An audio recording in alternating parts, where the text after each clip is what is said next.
né? É necessário, digamos, o olhar da mulher, mas é necessário também o olhar do masculino, a ação do feminino e do masculino numa ação de complementariedade. Um completa o outro, né, senadora? Quando a senhora fala, vamos parar com os debates e entrar nos embates, a senhora quer dizer o seguinte, vamos sair um pouco do campo da teoria e entrarmos na ação? Na verdade, o que eu disse é vamos parar com a perspectiva do embate e promover o debate, né? Porque a política, às vezes, é percebida como um espaço também de destruição, da disputa pela disputa, desqualificação pela desqualificação. As pessoas, às vezes, parece que não estão debatendo ideias, estão combatendo as pessoas. E eu entendo já há muito tempo que nós não temos que nos colocar nessa perspectiva de sermos inimigos dos nossos oponentes ou dos nossos adversários.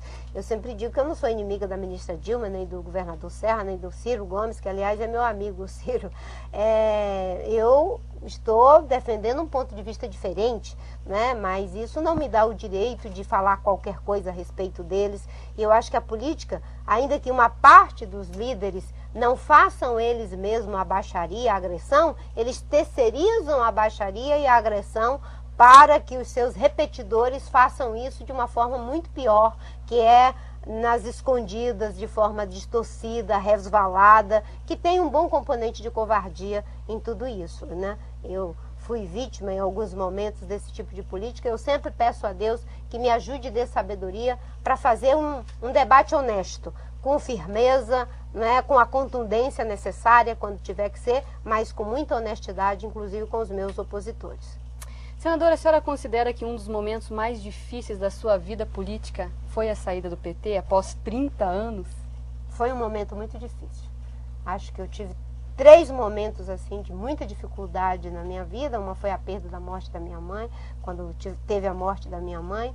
Isso foi com 15 anos e que a senhora teve que assumir, né? Isso, aos 14 anos. A criação dos seus irmãos, o sustento da casa. E uma família pobre, no meio da floresta, com 8 filhos. E a minha mãe era uma figura muito forte para todos nós, inclusive para o meu pai, porque eu sou de uma família de matriarcas e a minha mãe era matriarca da família. Depois, quando eu perdi o Chico Mendes, foi um momento de tristeza. E obviamente que essa decisão de sair do Partido dos Trabalhadores foi uma decisão muito difícil e com uma dose de sofrimento muito grande, né? E o que me deu força para tomar essa decisão foi a possibilidade de que fazendo esse gesto eu estaria contribuindo mais com o alcance daquilo que eu considero ser os melhores desafios para o Brasil no século XXI, que é a busca de um modelo de desenvolvimento que valorize a proteção dos recursos naturais, que seja capaz de usar esses recursos com sabedoria para prover aquilo que a gente precisa para gerar emprego, saúde, educação, segurança, melhoria da qualidade de vida das pessoas, mas fazer tudo isso com o cuidado de manter essas imensas riquezas e belezas que são, digamos assim, a base de todo o nosso desenvolvimento. Então, por acreditar que dentro da estrutura a que eu pertencia durante todos esses anos, eu já não tinha mais o espaço necessário para dar continuidade a essa luta, foi que eu considerei a saída, né? Não para ser candidata a presidente da República, mas para me juntar com aqueles que já estavam convencidos de que o caminho para o Brasil era o caminho do desenvolvimento sustentável. Foi uma discussão difícil com meus companheiros do PT, né? Eu tenho pessoas que fazem parte da minha vida no Acre, Jorge Viana, Tião Viana, Binho, tanta gente no plano nacional, tenho pessoas que eu tenho muito respeito e carinho por essas pessoas, né? Então era uma apartação de 30 anos da minha vida. Minha filha mais velha tem 28 anos e o PT tem 30 anos na minha vida. Então tem uma história mesmo. É uma história de construção, de muito trabalho, de muito investimento, né? Eu tenho uma relação de respeito, carinho, gratidão com o presidente Lula, que me chamou para fazer parte do seu governo durante 5 anos e meio. E a minha saída do governo também foi de muito sofrimento. Eu saí porque entendi que era a melhor forma de ajudar o país e de ajudar o governo e o próprio presidente. Porque acho que se não tivesse saído, a pressão era tanta em cima do presidente que ele ia ter que revogar as medidas de combate ao desmatamento. E o desmatamento ia voltar a crescer na Amazônia de forma vergonhosa depois de ter caído 3 anos consecutivos. Com a saída houve uma manifestação muito vigorosa da opinião pública, apoiando as medidas que eu havia tomado juntamente com ele, e ele se sentiu respaldado para mantê-las, e o desmatamento continua caindo até hoje. Então valeu a pena. Valeu a pena. Não existe arrependimento. De ter saído, não. Pelo contrário, hoje eu tenho a convicção de que foi a coisa mais certa que eu fiz. Porque você ficar na cadeira de ministro é para trabalhar, não é para esquentar a cadeira, como diz lá na minha região. E percebendo que estava em risco algo muito grande, inclusive politicamente também, teria sido um desastre se tivesse revogado as medidas por pressão do governo do Mato Grosso, de Rondônia e dos setores mais retrógrados do agronegócio brasileiro. E naquela oportunidade a saída foi dolorosa, acho que, enfim, principalmente para mim, né? Não sei como é que o governo recebeu, mas eu acho que foi importante.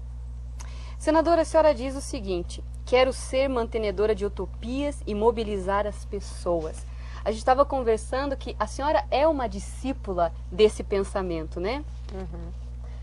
Eu, quando era jovem, tive bons mantenedores de utopia. O próprio presidente Lula, com a sua luta sindical, a construção do PT, muita gente boa nutriram a nossa juventude com o seu olhar, com a sua contribuição teórica, política, social. E aos 52 anos eu quero me colocar nesse lugar. Obviamente que não com a mesma competência e sem o brilhantismo que eles tiveram. Mas eu aprendi que você tem que dar a sua contribuição no tamanho em que você pode. O importante é que você não se recuse a fazer, não se recuse a esse chamado. E o chamado é o quê? É o que a história pede do indivíduo naquele momento, né?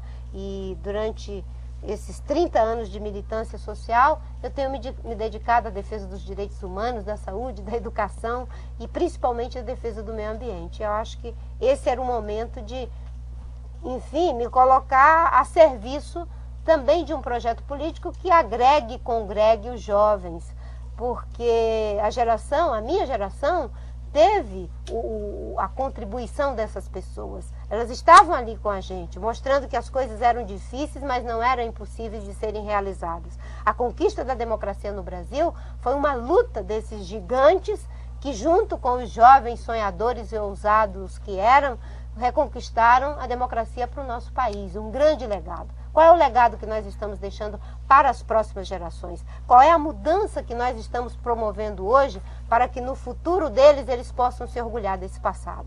Eu quero que esse presente que nós estamos vivendo agora, eu, você, possa ser um momento que os nossos filhos, nossos netos e bisnetos tenham razão para se orgulhar. No terceiro bloco nós vamos falar sobre meio ambiente e como a igreja pode se envolver no desafio do desenvolvimento sustentável. Não saia daí. Entre muitos prêmios nacionais e internacionais, Marina Silva foi escolhida pelo jornal britânico The Guardian em 2007, uma das 50 pessoas capazes de salvar o planeta. Senadora, essa paixão pelo meio ambiente, ela veio antes ou depois de Chico Mendes? Eu acho que ela já estava dentro de mim o tempo todo, porque eu, como eu disse, nasci e me criei na floresta e durante esse período todo eu convivi muito com a natureza, com os rios, os igarapés, principalmente os igarapés, né, os animais, as árvores, as plantas. Eu tive um tio que foi muito importante na minha vida, que foi criado com os índios e que aprendeu muito os segredos da floresta com os índios. Eu acho que de alguma forma ele passou isso para mim.